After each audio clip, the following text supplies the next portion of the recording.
So let me talk a little bit about patient access by rappelling. So a lot of what we want the operations folks to know is how to quickly access a patient while they're rappelling down. So assuming that the bank is slippery or steep enough that just sliding down isn't all that elegant, we want to go down with a rope. And more than likely we'll need a rope to come back up again. So let me talk about that for just a minute. Let me say one thing about gloves.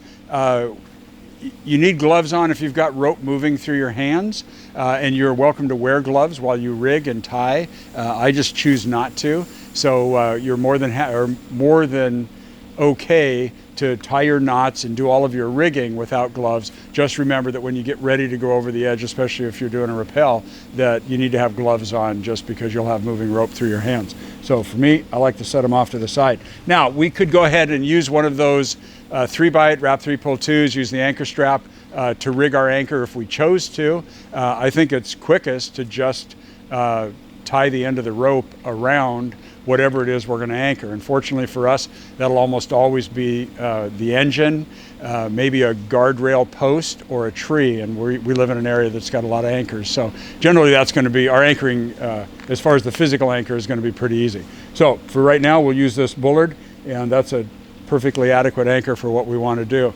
We could use a couple of knots. We could do a figure 8 follow through, or we could do a bowline, and because the bowline is easy and quicker, I'm a fan of that. So I'm just going to go ahead and tie a bowline around this thing.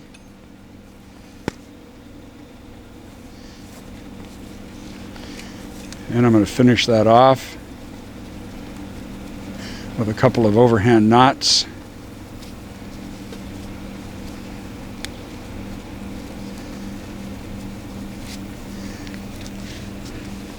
And so that's all we have to do for an anchor now. So we didn't have to get out webbing or anything, or the anchor strap.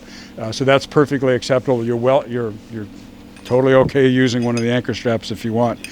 So the rappel device that we have in all of the operations bags is an 8-plate, and that is going to be a good option for this. In fact, it's my favorite option for this. And so the way that we're going to load this, we're going to grab our rope.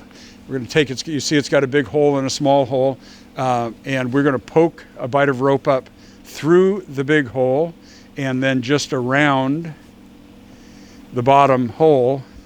The bottom hole then goes onto my carabiner, and I lock that off. I can cinch this back up, and I'm ready to go. So now is the time where I'm going to put my gloves on.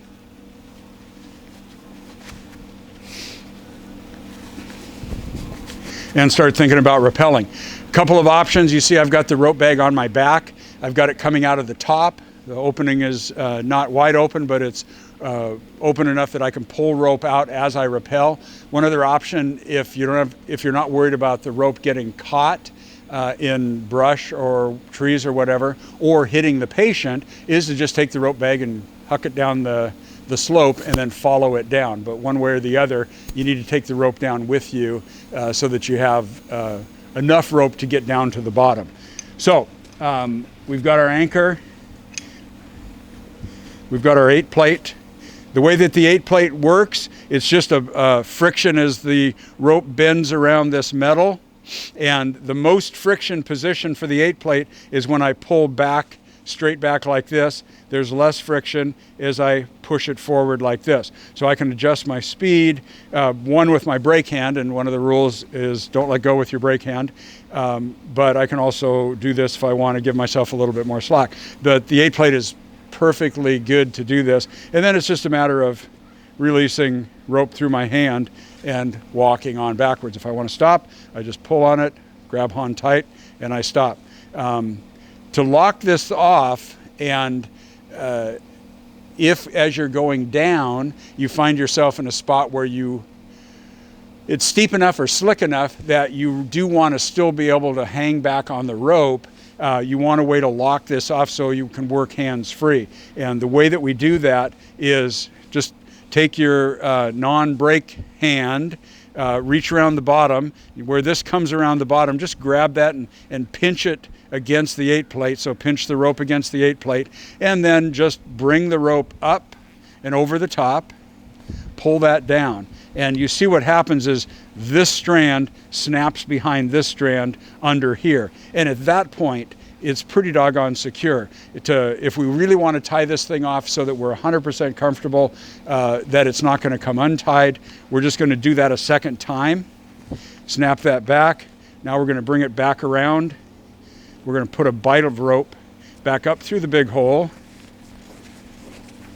Makes a big bite, and then we're just going to tie an overhand knot around our rope and tie that back nice and close to the 8 plate. And now we're secure. We can come off rope, we can work whatever we want, and we know that that's not going to come loose. And then to get ourselves back rappelling again, we're going to untie that. We're going to pull that through. We're going to pull that back. Now at this point, once I unsnap that last one, I'm back on rappel again, and off I go.